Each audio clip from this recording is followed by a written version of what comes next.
Bonjour à toutes et à tous. Cette séance vidéo est consacrée au cours sur l'élasticité plane. L'élasticité plane est un outil puissant largement employé pour analyser le comportement des corps minces ou longs soumis à des charges dans un plan. Ceci permet de simplifier l'analyse de ces structures tout en fournissant des résultats très précis pour de nombreuses applications.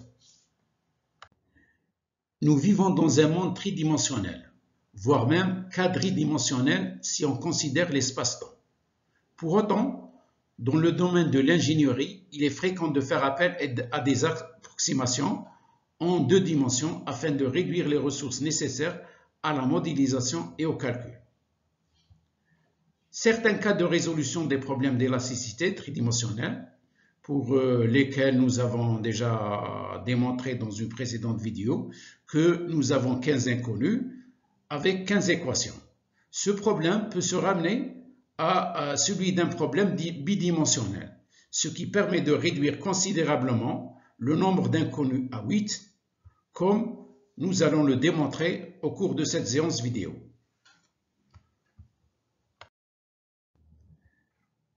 L'élasticité plane est une branche de la mécanique des solides qui étudie le comportement des structures soumises à des contraintes et à des déformations dans un plan donné. Elle repose sur l'hypothèse que les efforts appliqués et les déformations résultantes sont exclusivement contenus dans un plan, ce qui simplifie l'analyse des structures. L'élasticité plane se subdivise en 2 états distincts, l'état de déformation plane et l'état de contrainte plane. Examinons dans un premier temps l'état de déformation plane. Dans un état de déformation plane, on suppose que les déplacements et les déformations sont nuls dans une direction perpendiculaire au plan étudié. Cela se produit typiquement dans des structures massives comme les blocs ou des fondations. Définissons d'abord ce que c'est un état de déformation plane. Cet état existe dans un solide long dans la direction Z et aussi contraint dans la même direction Z. On suppose qu'on a un solide et on lie à ce solide un repère X, Y, Z. Z étant la direction axiale. La dimension suivant la direction axiale est plus grande par rapport aux 2 autres directions X et Y.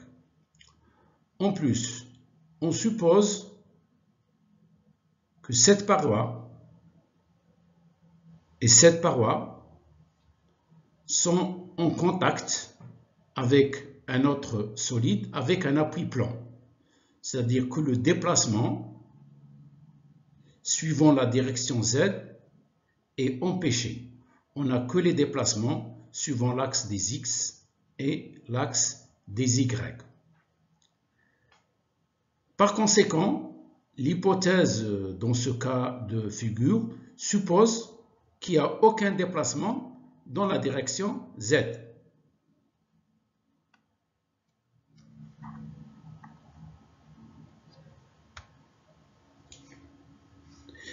Et que le vecteur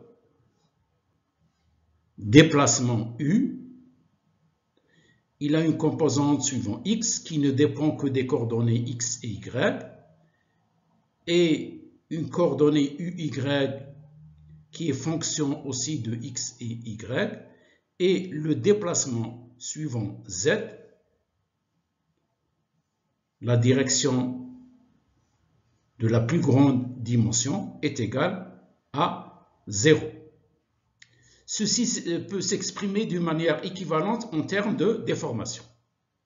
On va voir maintenant le tenseur de déformation qui résulte de ce champ de déplacement.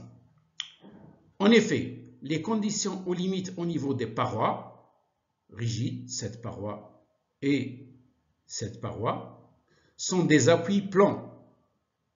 de manière que le déplacement dans le plan X, Y n'est pas entravé. L'état de déformation plane est largement utilisé dans plusieurs applications industrielles, notamment dans l'analyse et la conception des structures soumises à des contraintes spécifiques. Je peux citer quelques exemples. Par exemple, en hydroformage, le procédé de mise en forme des tubes métalliques repose sur l'analyse des déformations planes pour optimiser la résistance et la géométrie des pièces produites.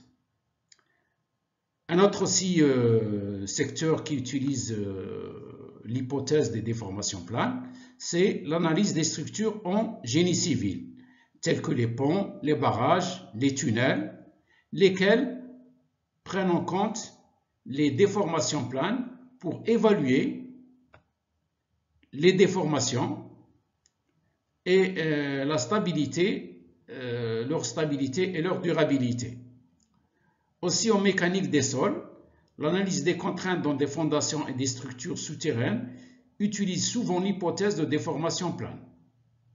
Un autre secteur aussi qui utilise cette hypothèse, en aéronautique, pour la conception des réservoirs de carburant. En effet, les réservoirs de carburant qui sont intégrés aux ailes subissent des contraintes mécaniques qui peuvent être modélisées en déformation plane. On va voir maintenant d'une manière un peu plus détaillée le chargement qui correspond à cet état.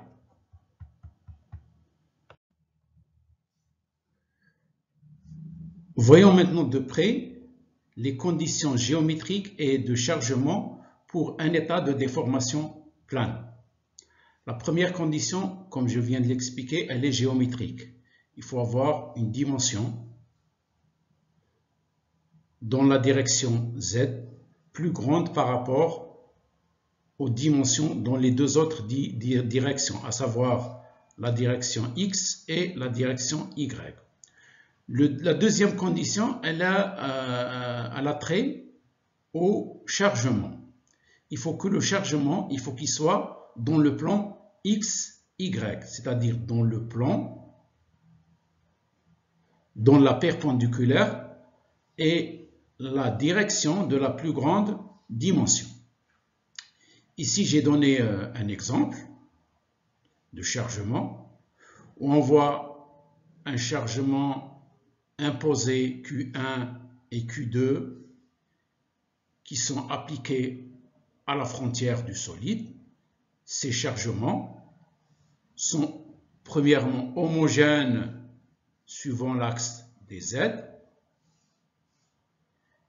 et dont les composantes suivant Z sont nulles.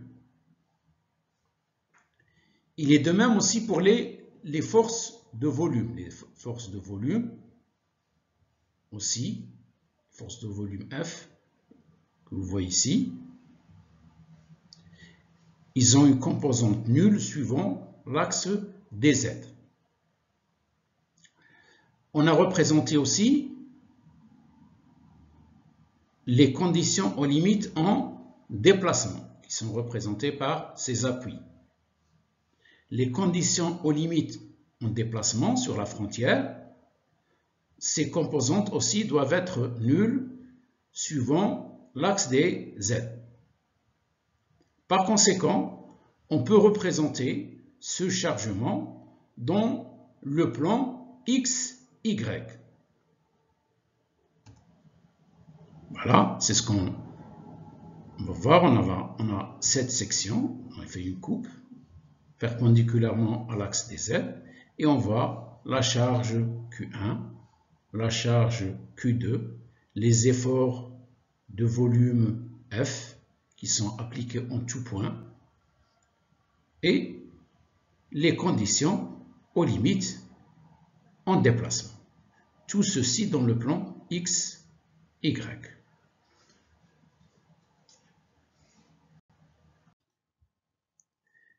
Résolution du problème d'élasticité en déformation plane par la méthode des déplacements.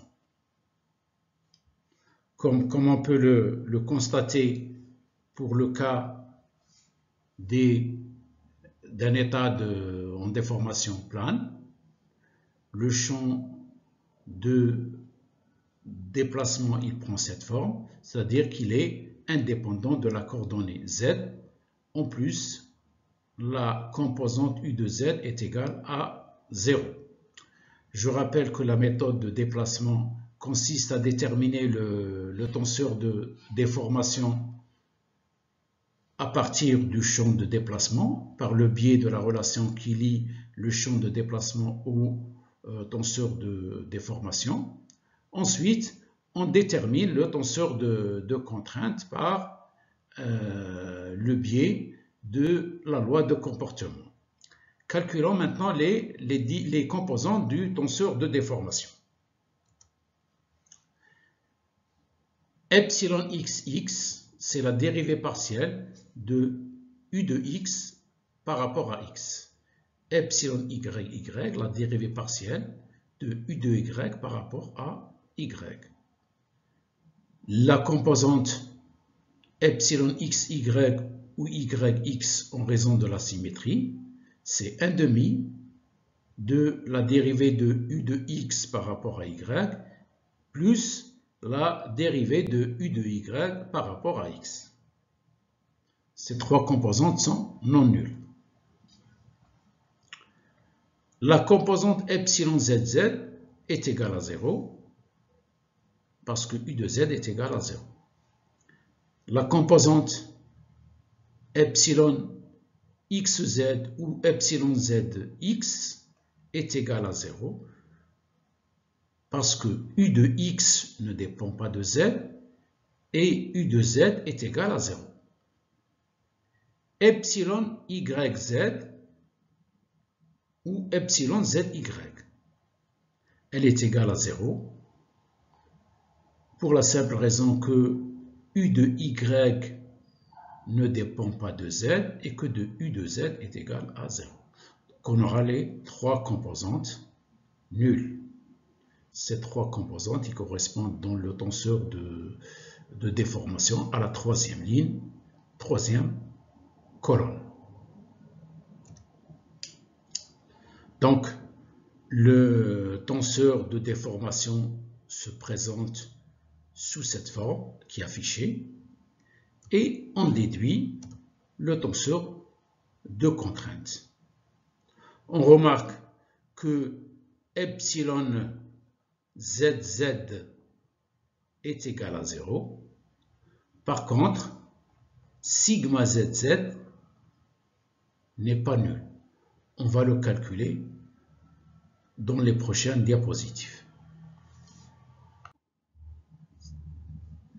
La loi de comportement nous permet de déterminer les composantes du tenseur de contrainte en fonction des composantes du tenseur de déformation. On sait que lambda et mu sont les coefficients de Lamé, lesquels sont exprimés en fonction du coefficient de Poisson nu et du module de Young E.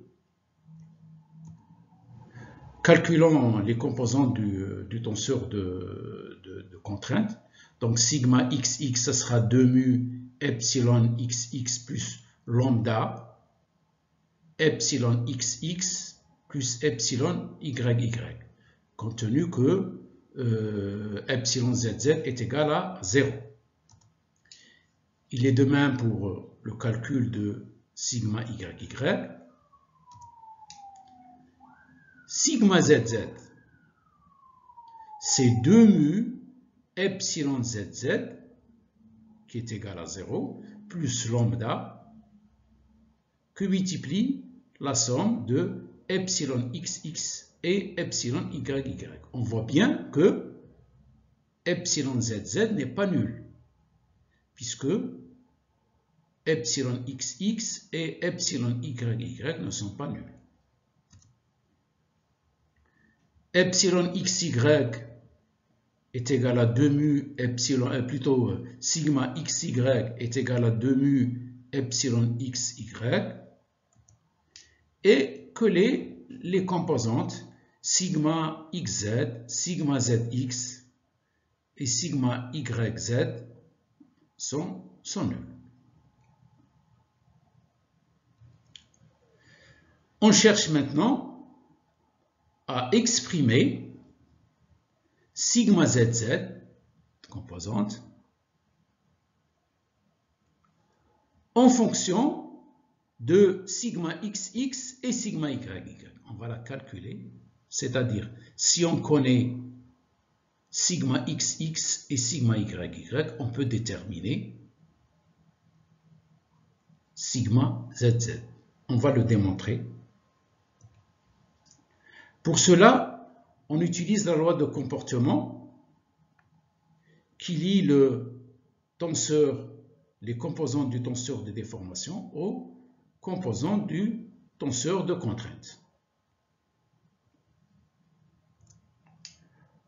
On sait que epsilon zz,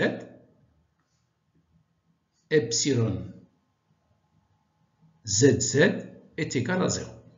Donc on va calculer epsilon zz, on va appliquer cette loi de comportement, ce sera 1 plus nu sur E, sigma zz, moins nu sur E, sigma xx, plus sigma yy, plus sigma zz. Sigma zz n'est pas nul. Alors, 1 plus nu sur E, sigma zz, moins nu sur E, sigma zz, va nous donner sigma zz sur E. Donc, epsilon zz, ça sera sigma zz sur E moins nu sur E que multiplie sigma xx plus sigma yy. Et de là, on va tirer maintenant la composante sigma zz par cette équation. Donc, sigma zz sur E, ça sera égal à nu sur E que multiplie la somme de sigma xx plus sigma yy. Donc, sigma zz est égal à nu facteur de sigma xx plus sigma yy. Cela prouve quoi? Cela prouve que si on connaît sigma xx et sigma yy, on peut déduire sigma zz. C'est-à-dire que nous avons, dans le tenseur de contrainte, nous avons comme inconnu uniquement 3, sigma xx, sigma yy et sigma xy. La composante suivant zz, elle est déterminée par la connaissance de sigma xx et de sigma yy.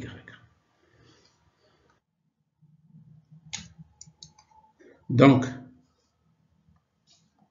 sigma xx, c'est 2 mu epsilon xx plus lambda, la somme de epsilon x, x plus epsilon y.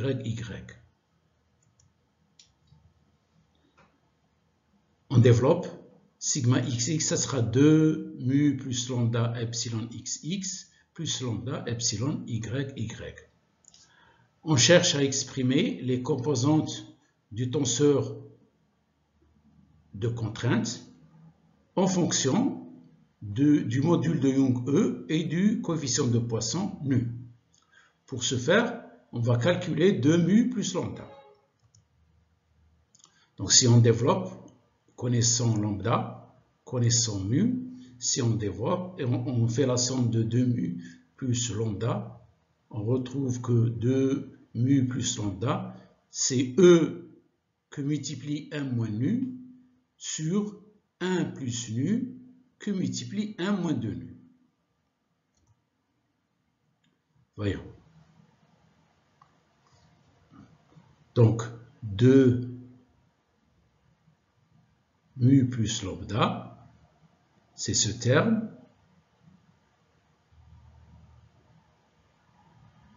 Et on va calculer sigma xx. Donc, on a ce terme-là. C'est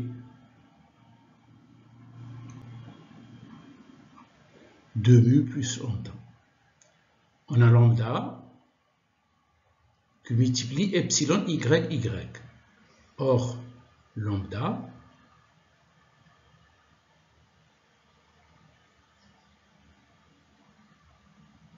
ça c'est lambda. Donc on peut mettre en facteur le E sur 1 plus nu, 1 moins 2 nu. Le E, 1 plus nu, 1 moins 2 nu. Non. E, 1 plus nu, 1 moins 2 nu.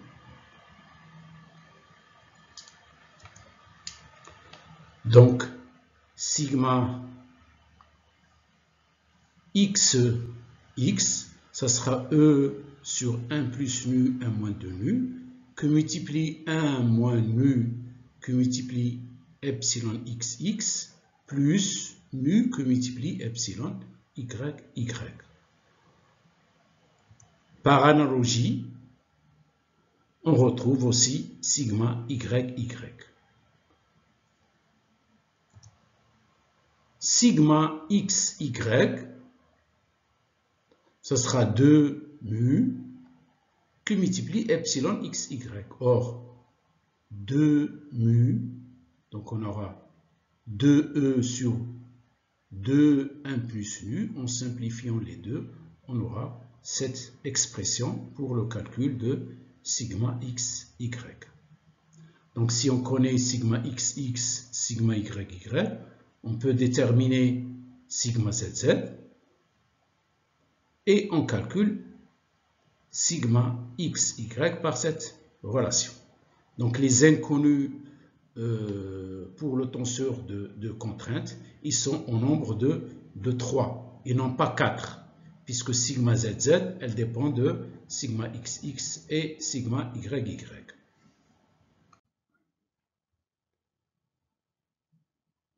Voilà. On a comme je viens de le souligner, on a 3 inconnus du tenseur de contrainte. Sigma xx, sigma yy et sigma xy. La contrainte sigma zz,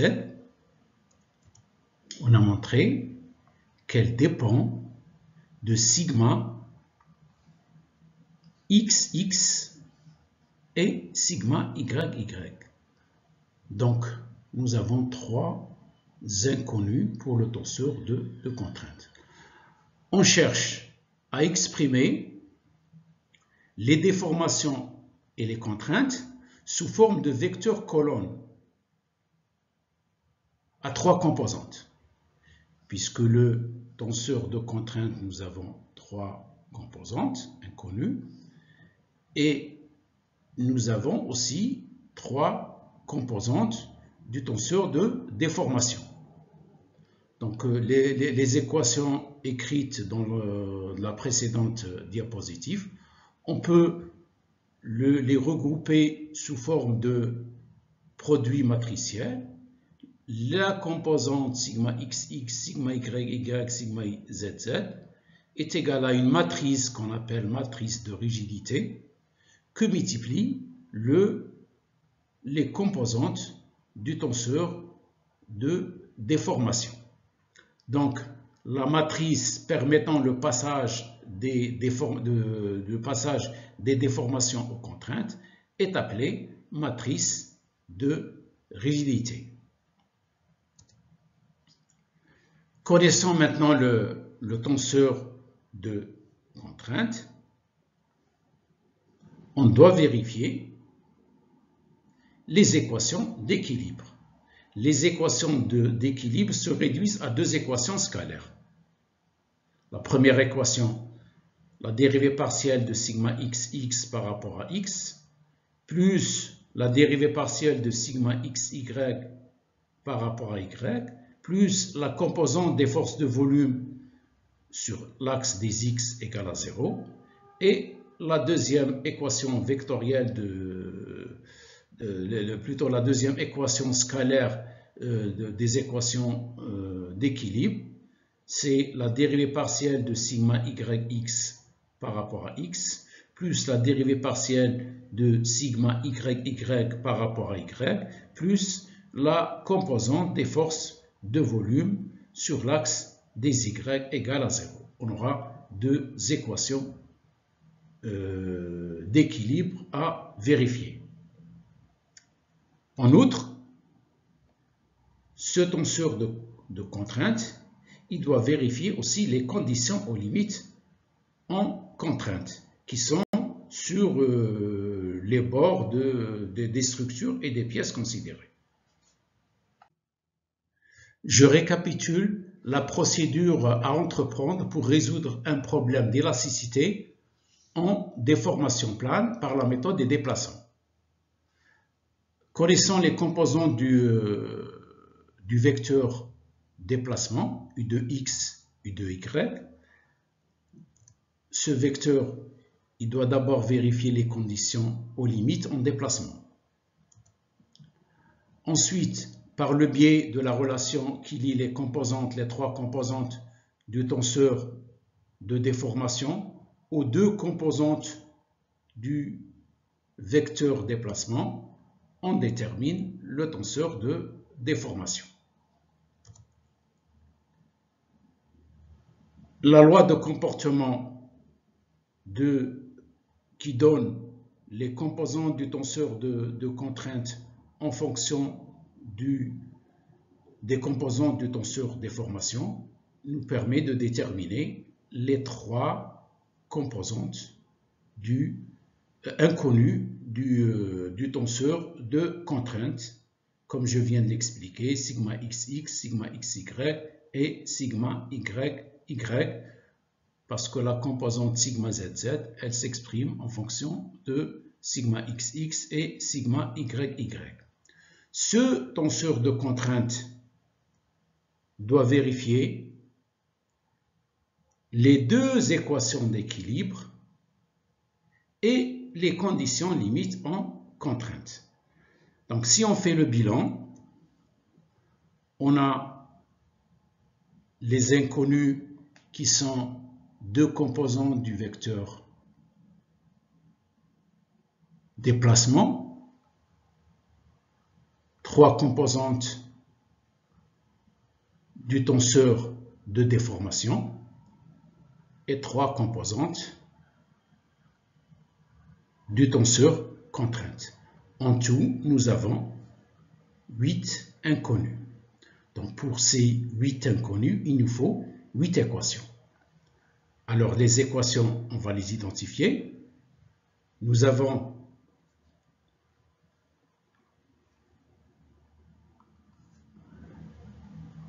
trois équations des relations entre le tenseur epsilon et le vecteur U. On a trois équations. On a trois équations de la loi de comportement. Trois équations, ça fait 6, plus les deux équations d'équilibre. Donc en tout, nous avons 8 équations. Donc le problème, on peut déterminer sa solution parce qu'il y a autant d'équations que d'inconnus.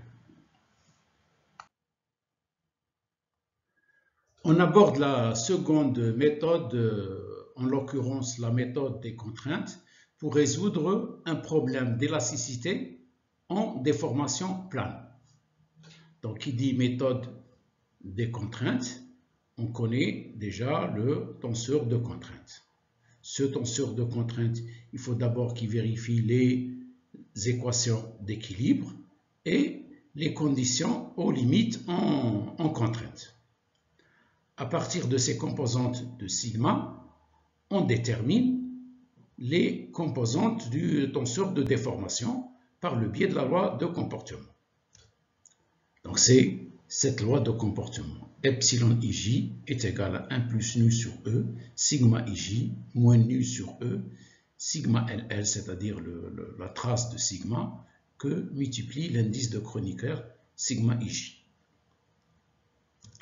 Calculons chacune de ces composantes du tenseur de déformation. C'est ce tenseur-là qui est inconnu.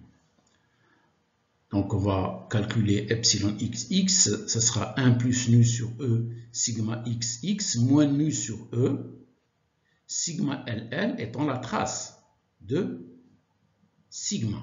Or, la trace de sigma, c'est sigma xx plus sigma yy plus sigma zz. Et on sait que sigma zz, c'est nu que multiplie sigma xx plus sigma yy. On développe. On retrouve cette relation. On va regrouper les termes en sigma xx. Donc j'ai 1 sur E sigma xx.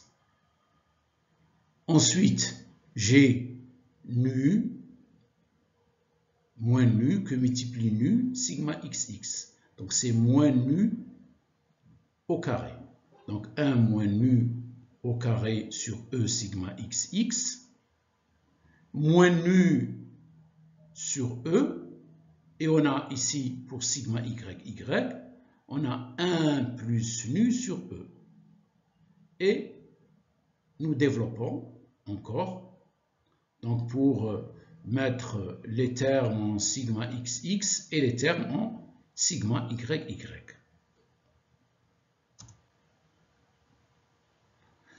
J'ai 1 moins nu au carré.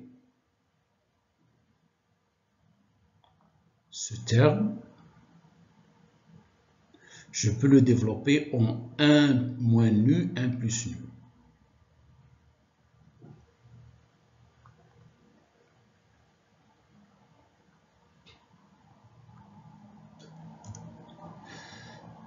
On remarque qu'on a 1 plus nu, 1 plus nu. Donc je peux mettre 1 plus nu sur E en facteur.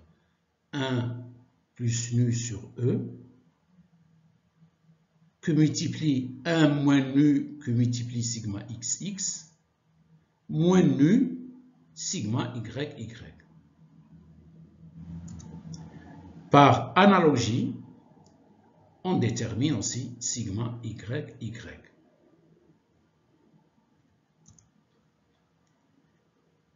Epsilon xy, ça sera 1 plus nu sur E sigma xy. Donc, de cette façon-là, vous voyez qu'on a déterminé les 3 composantes du tenseur de déformation en fonction du tenseur de contrainte. Parce que là, dans la méthode des contraintes, on suppose qu'on eut les composants du tenseur de contrainte. Donc, nous avons trouvé la relation qui lie les composants du tenseur de déformation aux composantes du tenseur de contrainte.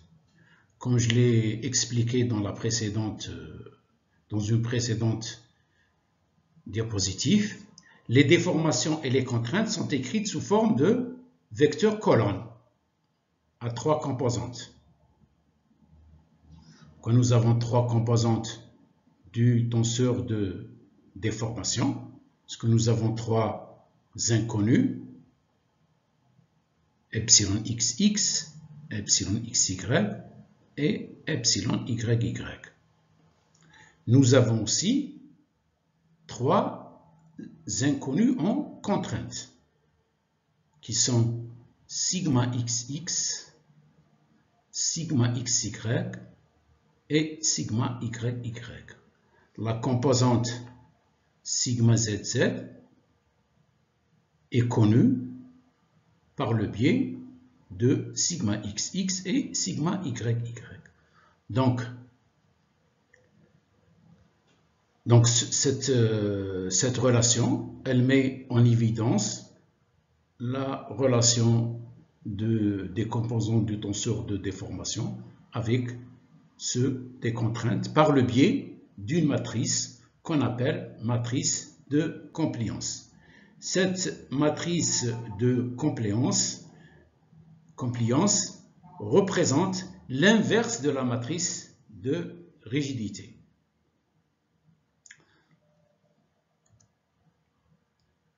Donc, connaissant le tenseur de déformation, on va passer maintenant au calcul des composantes du vecteur déplacement, en l'occurrence U de x et U de y. U de x et U de y sont calculés par intégration. À partir des trois composantes de epsilon, on détermine les deux composantes du tenseur du vecteur déplacement. Alors, pour ce faire, il y a une intégration. Donc, on doit vérifier les équations de compatibilité. Les équations de compatibilité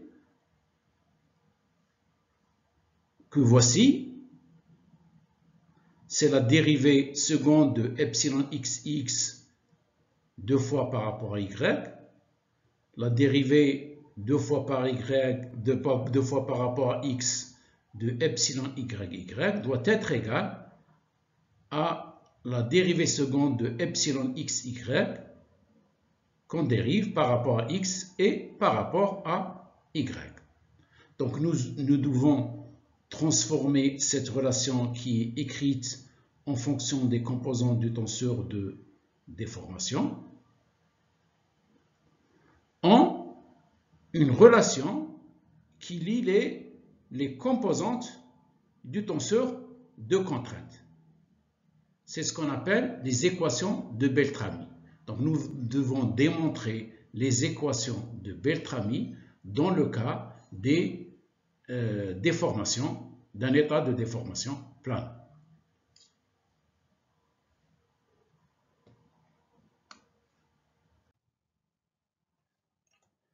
Transformons maintenant l'équation de compatibilité qui est écrite en fonction des composantes du tenseur de déformation en une équation de compatibilité écrite en fonction des composantes du tenseur de contrainte.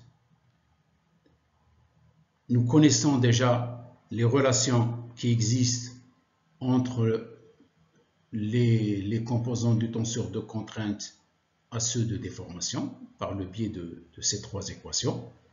Donc on va commencer d'abord par calculer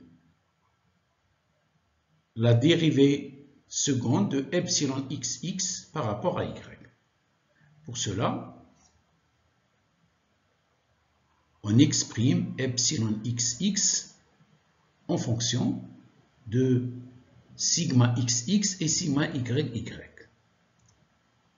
Ça va nous donner cette relation. On fait la même chose pour cette dérivée. Pour cela, epsilon yy, on va la remplacer. Et on va calculer cette dérivée. Que voici. Il est de même pour la dérivée seconde de epsilon xy qu'on dérive par rapport à x et y.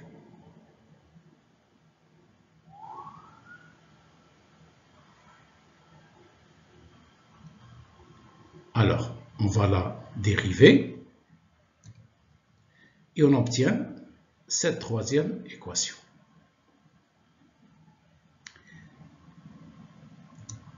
Ensuite, cette expression-là, qui est transformée en fonction des composantes du tenseur de contrainte. Vous avez ce terme,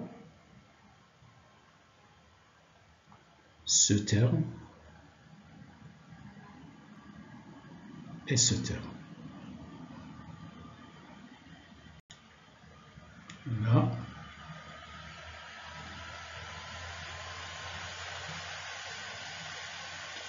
Et ce terme. On va continuer à développer cette relation. Donc, on a transformé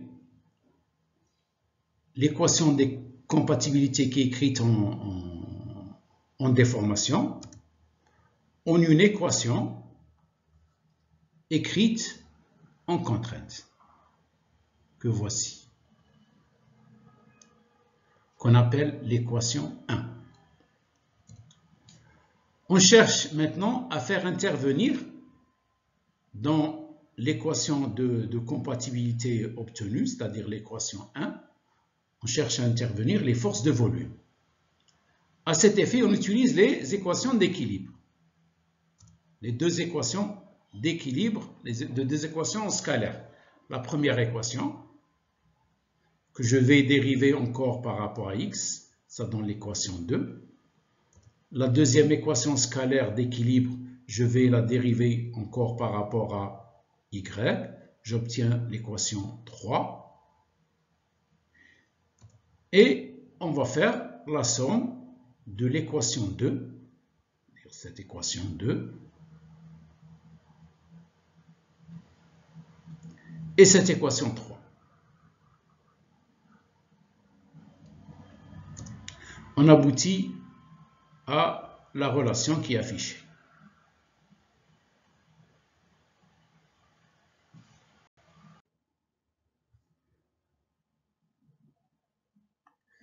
Cette équation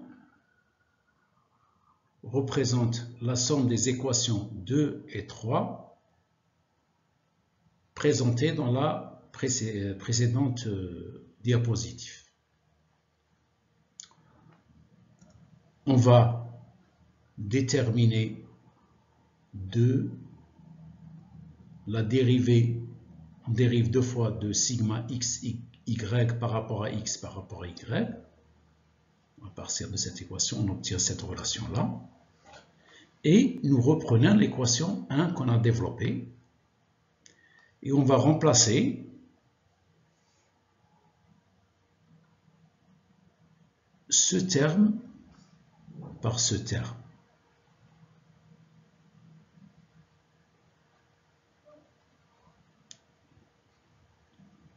Donc on a combiné l'équation 1 et l'équation 4. Ça va nous donner cette relation. Vous voyez que là, vous avez voilà.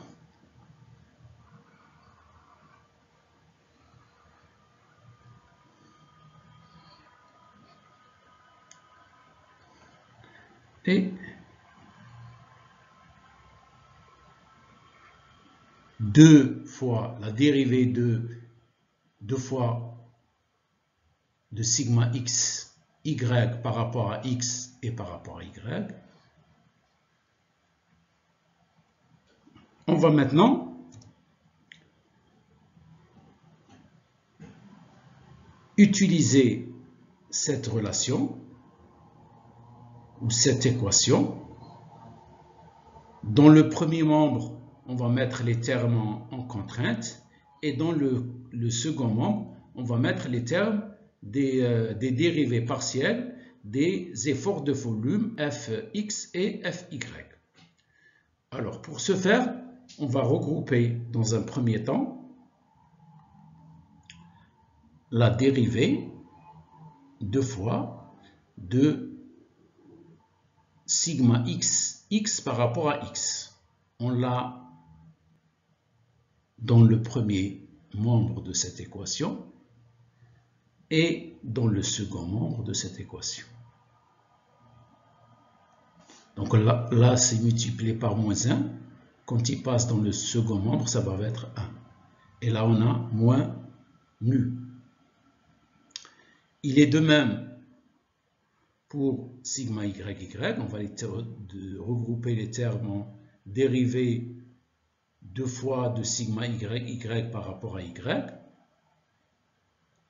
Là aussi, on l'a dérivé de sigma y par rapport à y. On l'a dans le premier membre et on l'a aussi dans le second membre.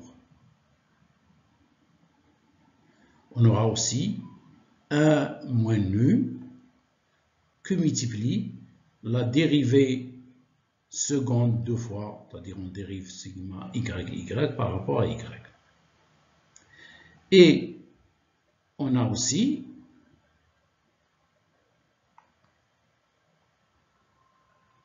ce terme qui va rester inchangé.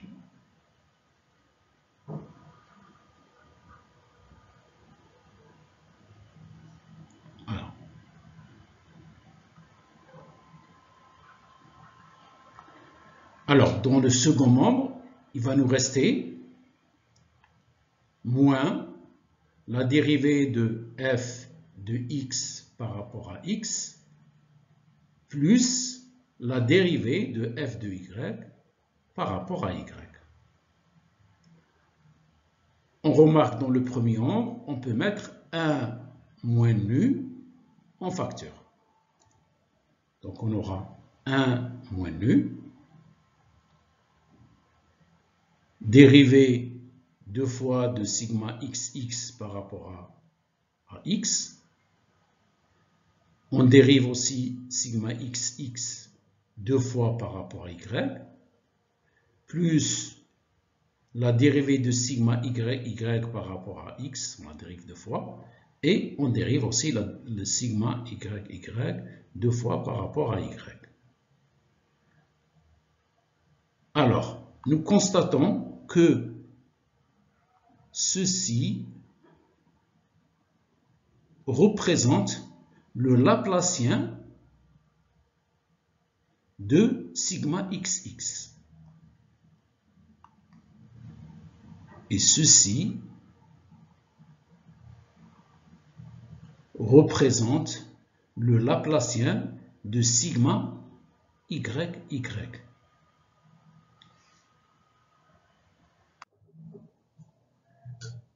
Nous avons atteint le but recherché, c'est-à-dire transformer l'équation de compatibilité qui était écrite en fonction des composantes du tenseur de déformation en une équation de compatibilité qui est écrite en fonction des composantes du tenseur de contrainte et des forces de volume.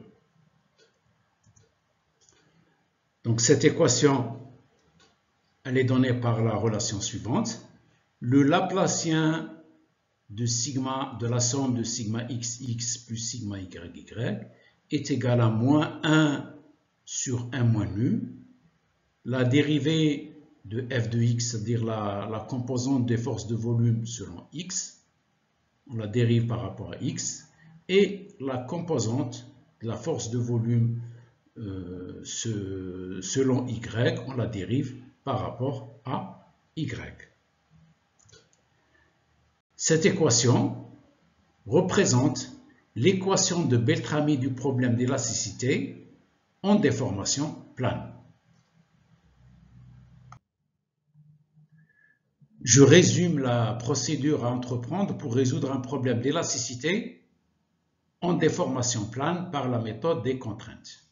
Donc, une fois connu le tenseur de contrainte, ce tenseur de contrainte, il doit vérifier les deux équations d'équilibre, vérifier les équations de Beltrami qu'on vient de démontrer. Donc ça sert pour que le champ de déformation qui en découle, il faut qu'il soit compatible. Il est évident aussi qu'il vérifier aussi les conditions aux limites en contrainte. Par le biais des trois équations de la loi de comportement, on détermine les trois composantes du tenseur de déformation. En intégrant ces déformations par ces équations-là, ces trois équations, on détermine les deux composantes du champ de déplacement. Ce champ de déplacement doit aussi vérifier à son tour les conditions aux limites en déplacement. Vous remarquez que si l'équation de Beltrami est vérifiée,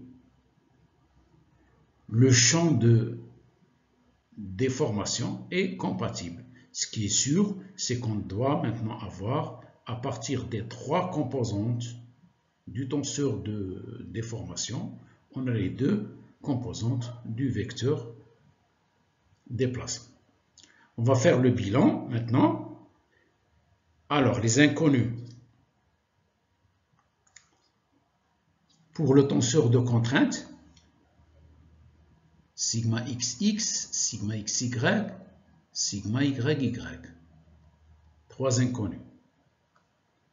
Trois inconnus pour le tenseur de déformation. Et deux inconnus, c'est les composantes du vecteur déplacement.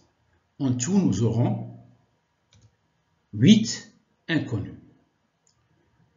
On va voir maintenant les équations qui permettent de déterminer ces inconnus. Nous avons les deux équations d'équilibre, les trois équations de la loi de comportement et les trois équations qui lient le tenseur, les composantes du déplacement, U de x, U de y, aux composantes du tenseur de déformation. Ce qui fait, nous avons 3 plus 2. Nous avons en tout 8 équations. Donc les 8 inconnus peuvent être déterminés avec ces 8 équations. Donc vous voyez que en élasticité plane, au lieu d'avoir 15 équations, là on a uniquement 8 équations avec 8 inconnus.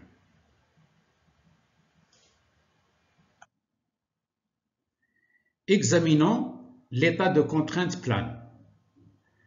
Un état de contrainte plane, on suppose que les contraintes normales et de cisaillement sont négligeables dans une direction perpendiculaire au plan étudié. Cela se produit généralement dans les structures minces, comme des plaques ou des coques, soumises à des charges dans leur plan. Cet état s'applique à des solides dans une dimension, surtout l'épaisseur, est très petite par rapport aux autres dimensions. Et on considère une plaque qui a une épaisseur E et soit un repère X, Y, Z, de telle sorte que l'axe des Z correspond à la direction de l'épaisseur, c'est-à-dire la direction de la petite dimension. En plus, pour le chargement, on suppose que le chargement s'effectue dans le plan XY.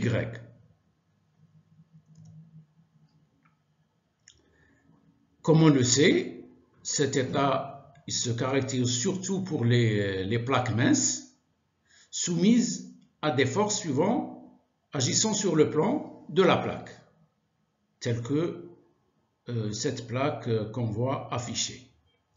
Donc on a les faces supérieures et inférieures de cette plaque, elles ne sont pas chargées. Par conséquent, le vecteur agissant sur ces deux faces telle que la face supérieure, elle a pour normale Z, et la face inférieure a pour normale Z, moins Z. Le vecteur agissant sur ces faces est nul. Par conséquent, on aura les composantes sigma ZZ, sigma XZ, sigma YZ, nul. Les autres composants du tenseur de contrainte sigma ne dépendent que de la coordonnée, ne dépendent pas de la coordonnée Z. Ils ne dépendent que de la coordonnée X et de la coordonnée Y. Par conséquent, sigma XX est une fonction de XY, sigma YY c'est une fonction aussi de X et Y, et la composante sigma XY c'est une fonction de X et de Y. On voit bien que pour le tenseur de contrainte, la troisième ligne, troisième colonne sont nulles à cause, c'est-à-dire pour cause, les composantes sigma ZZ égale à 0, sigma XZ égale à ZX égale à 0, et sigma YZ ou Z sigma ZY égale à 0. On va voir maintenant de plus près le chargement auquel est soumis cette plaque dans le cas de l'état de contrainte plane. Pour appliquer l'état de contrainte plane, il suffit de remplir les deux conditions. La première condition, elle est géométrique. Elle concerne une dimension de la structure ou de la pièce qui doit être petite par rapport aux deux autres. C'est le cas de cette plaque.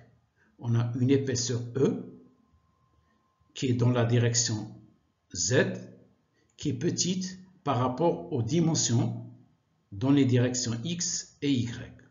Ça, c'est la condition géométrique. La deuxième condition, elle relate le chargement. Le chargement, il faut qu'il soit dans le plan XY, c'est-à-dire dans le plan qui a pour normale l'axe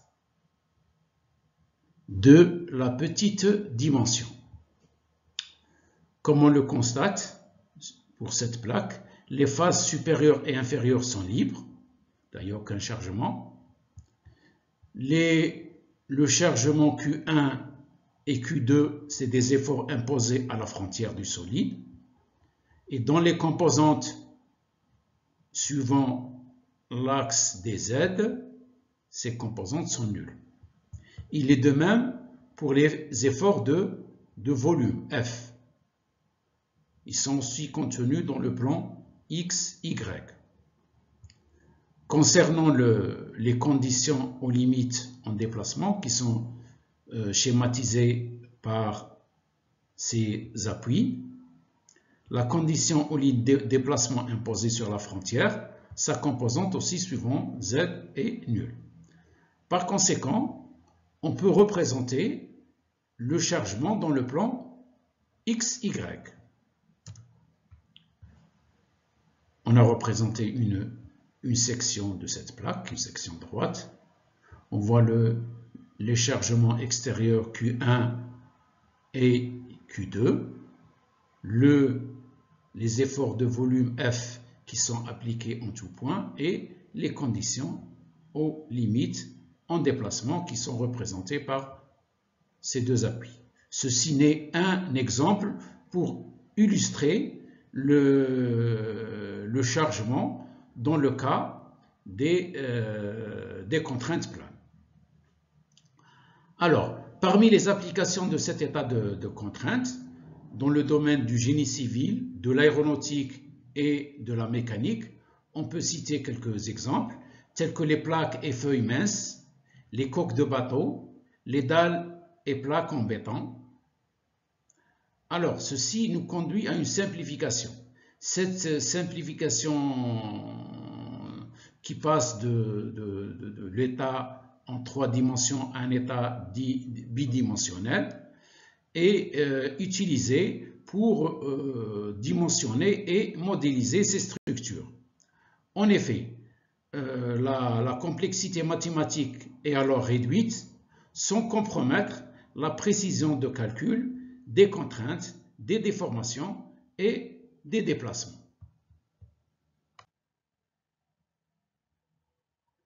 Résolution du problème d'élasticité en contrainte plane par la méthode des contraintes. Dans ce cas-là, je vais développer uniquement la méthode des contraintes dans le cas d'un état de contrainte plane. Donc, à partir du tenseur de contraintes, on va tout d'abord déterminer le tenseur de déformation. Pour ce faire, on doit d'abord vérifier les équations d'équilibre. Donc, il n'y a uniquement 2 équations scalaires. Il est évident que le tenseur de contrainte doit être conforme aux conditions aux limites en contrainte. Donc, on vérifie aussi les conditions aux limites. Une fois que ces deux choses ont été établies, on peut maintenant passer au calcul des composants du tenseur de déformation par le biais de la loi de comportement. Alors, on détermine les composantes epsilon xx, epsilon xy, epsilon yy et epsilon zz par toutes ces relations. On remarque que sigma zz est nul. Par contre, epsilon zz n'est pas nul. Mais epsilon zz, il est exprimé en fonction de sigma xx et sigma yy. C'est-à-dire, si nous connaissons les 3 composantes sigma xx, sigma xy et sigma yy, nous avons besoin uniquement de 3 équations qui sont, c'est la première équation, epsilon xx, epsilon yy et epsilon xy.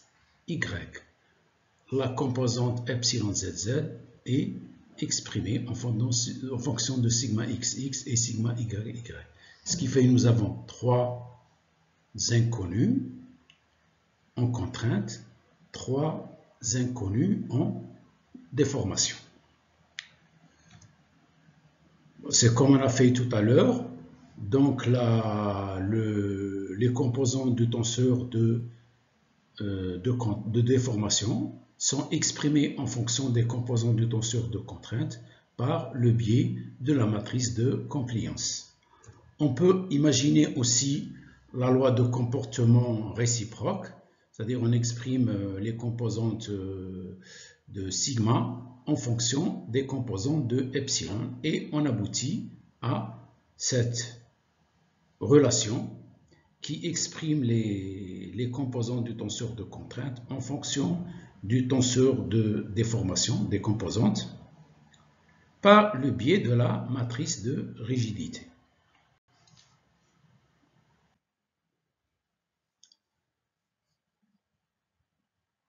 On va déterminer le tenseur de déformation par le biais de la loi de comportement, comme je viens de l'expliquer. Alors, le tenseur de déformation pour lequel on fait la vérification de l'équation de compatibilité en déformation, des déformations.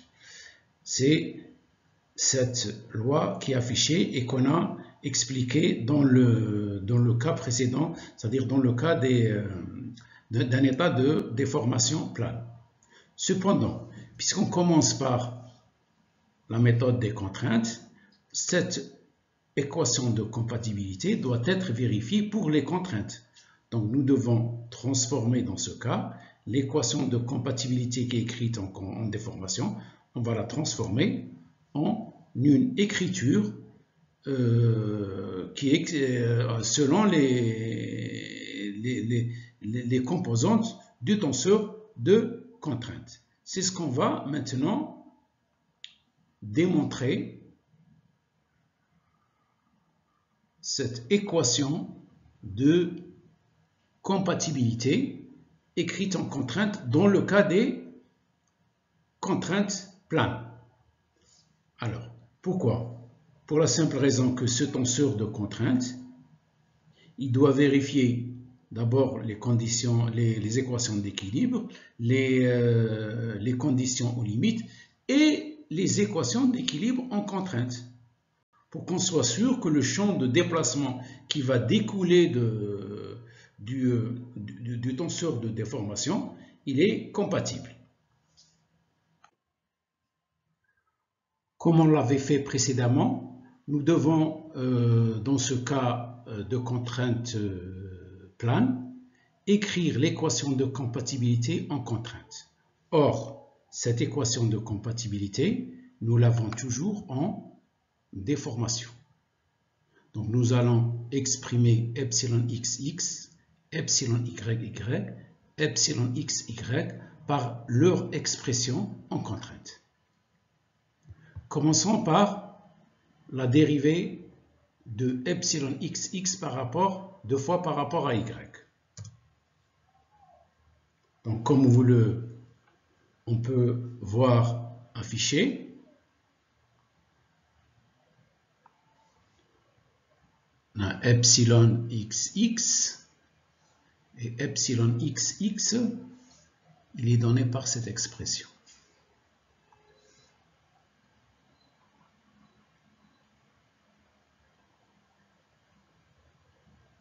Donc, vous le voyez exprimé. La même chose, la dérivée seconde de epsilon y par rapport à x. Cherchons epsilon y. Epsilon y est donné par cette expression.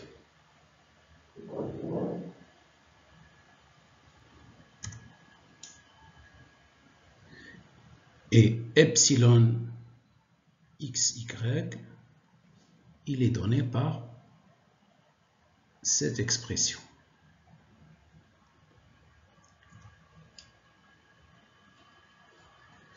Ensuite, on fait la somme, c'est-à-dire cette expression-là qui est faite et écrite en déformation.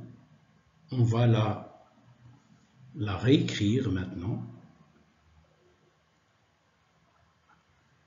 en contrainte en fonction de sigma xx, sigma yy.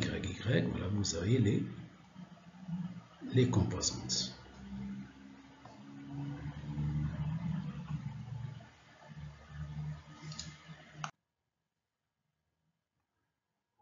En simplifiant l'équation précédente par E, nous obtenons l'équation 5 qui est affichée. On cherche à faire intervenir dans l'équation 5 les forces de volume, comme on l'a fait dans le cas précédent. Donc on utilise les équations d'équilibre. La première équation scalaire d'équilibre, elle nous donne l'équation 6, c'est-à-dire on dérive la première équation d'équilibre, on la dérive encore par rapport à x, et la deuxième équation, on la dérive encore par rapport à y. Et on fait l'addition de l'équation 6 et de l'équation 7. On obtient cette relation.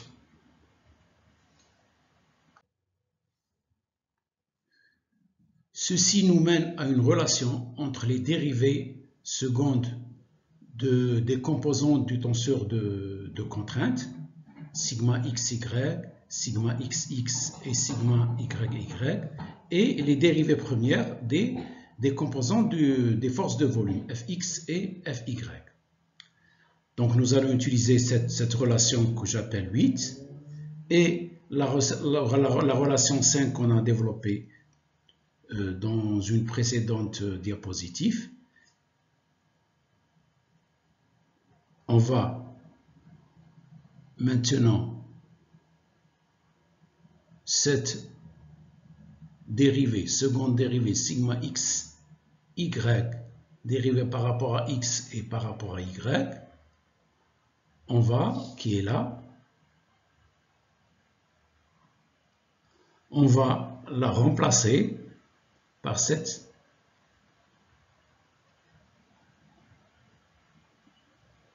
expression. Oui.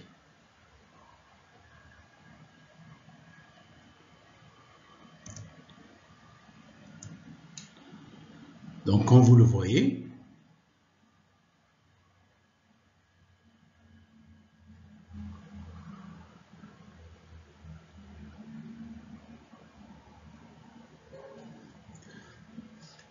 donc on a combiné l'équation 5 et l'équation 8, c'est-à-dire on a, dans le second membre de l'équation 5, on a ramené cette expression-là qui nous fait intervenir les forces de volume.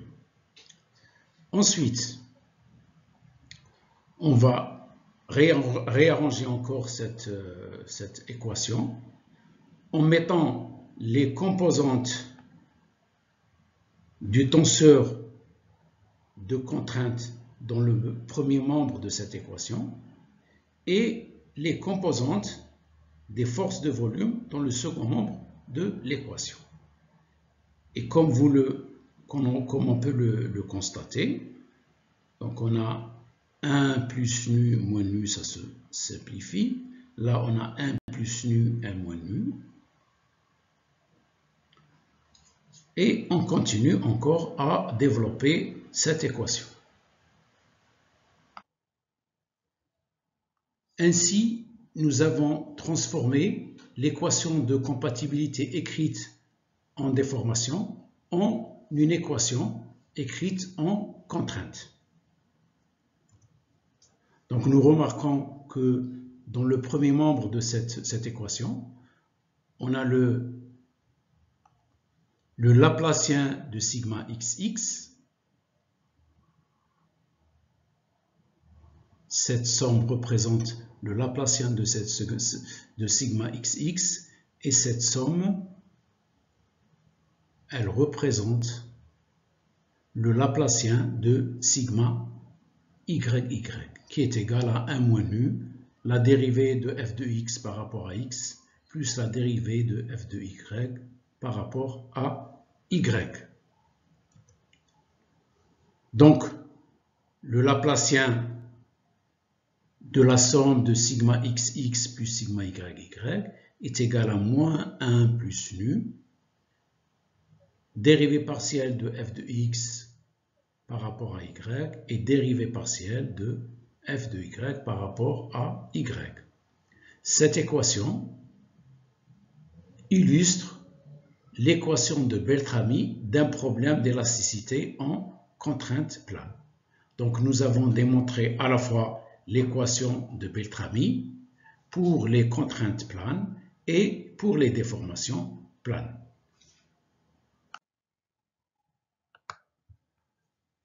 Enfin, je passe en revue la démarche ou la procédure à entreprendre pour résoudre un problème d'élasticité en contrainte plane par la méthode des contraintes. Donc, ayant le tenseur de contrainte, on doit toujours vérifier les équations d'équilibre. L'équation de Beltrami, qu'on vient de démontrer, les conditions aux limites en contrainte. Après, on passe par le biais de la loi de comportement à déterminer le tenseur de déformation. En intégrant les composants du tenseur de déformation, on retrouve les deux composants du vecteur déplacement. ce vecteur de déplacement doit aussi vérifier les conditions aux limites en déplacement. Donc en somme, nous avons dans ce cas-là 8 inconnus qui sont les 3 composantes du tenseur de contrainte, les 3 composantes du tenseur de déformation et les 2 composantes du vecteur déplacement. Donc pour déterminer ces 8 inconnus, nous avons besoin de 8 équations. Les 8 équations sont les 2 équations d'équilibre, les 3 équations de la loi de comportement et les 3 équations qui lient les composantes du vecteur déplacement aux composantes du tenseur de déformation. Je tiens aussi à signaler que la compréhension et la maîtrise de l'état de contrainte plane et déformation plane est très important pour interpréter après les fonctions d'Airy qu'on verra dans un prochain cours.